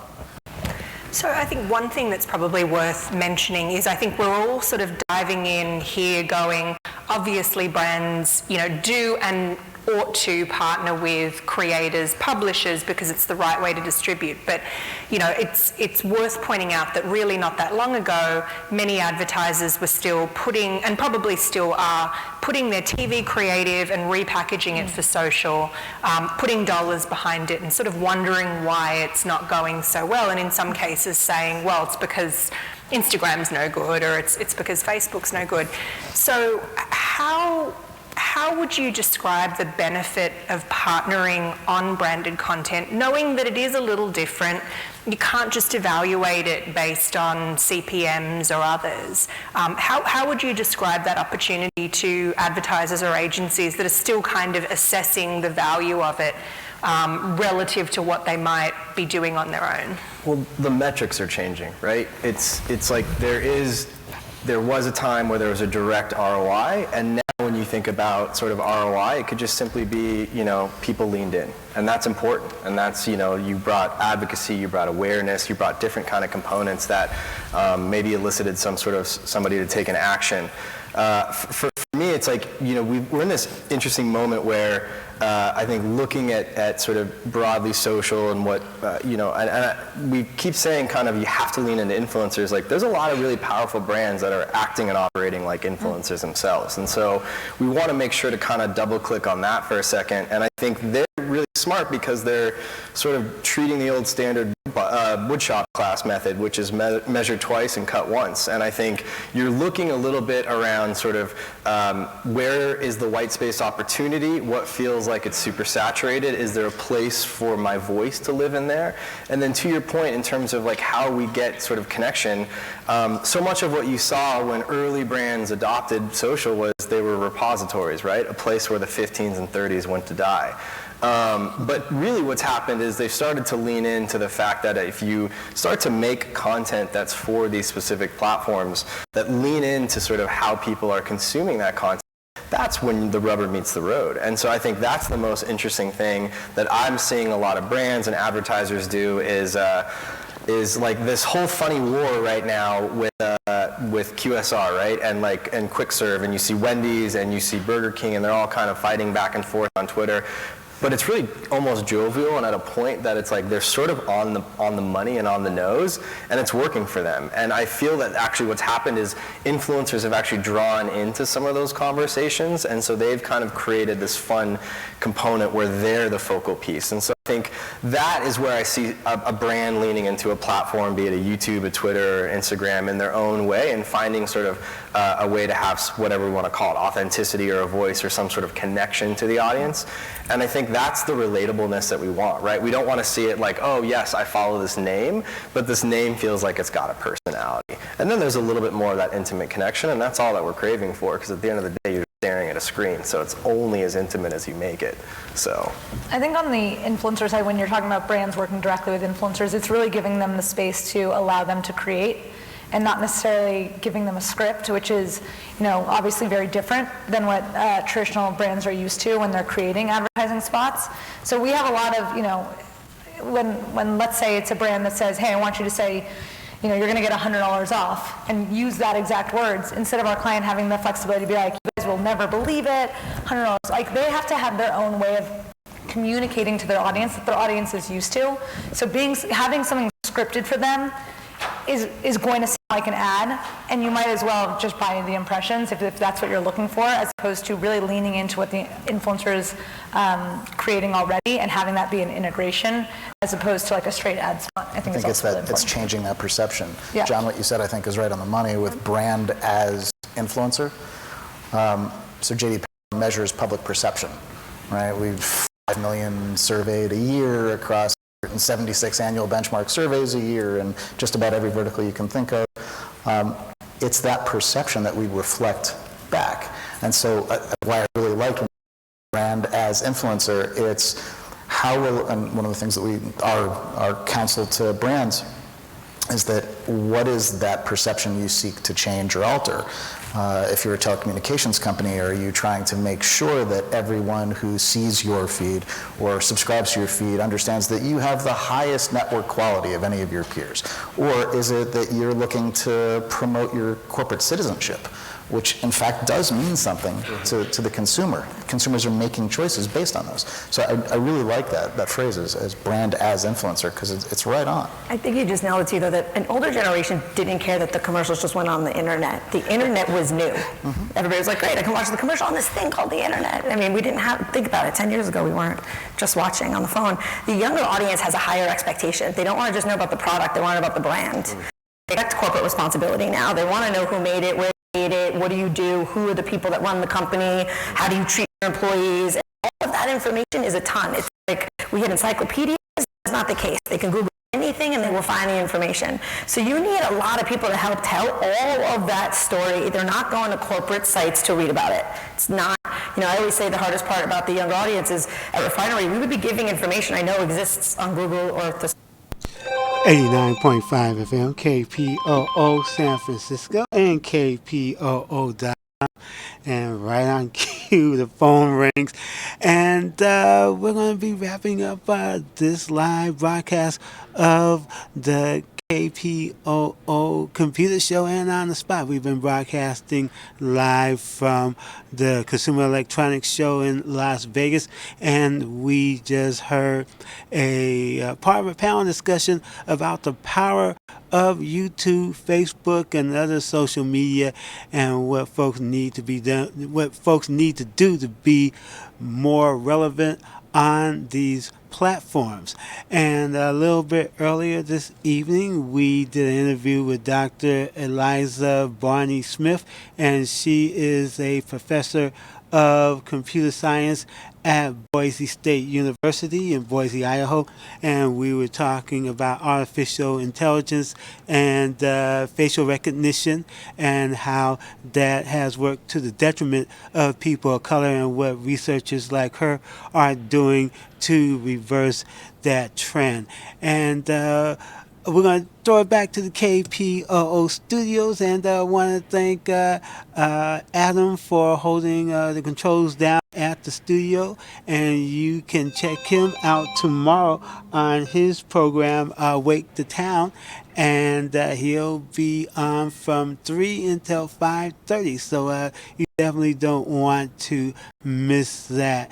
And once again, I'd like to thank everybody for making donations to KPOO this fall during our fall fundraising campaign, and we would like you to continue to make those donations in the future so that we can keep doing programs like the program that you're listening to this evening, and you'll be able to hear more interviews from the Computer Electronics Show on the KPO Computer Show, the February Computer Show, and that will be on the 4th of February from 6 until, the 5th of February from 6 until 8 p.m. So until then, do take care and do keep your dial set right here. It's at 89.5 FM, KPOO San Francisco, and KPOO.com. Do have a very good evening. Good night.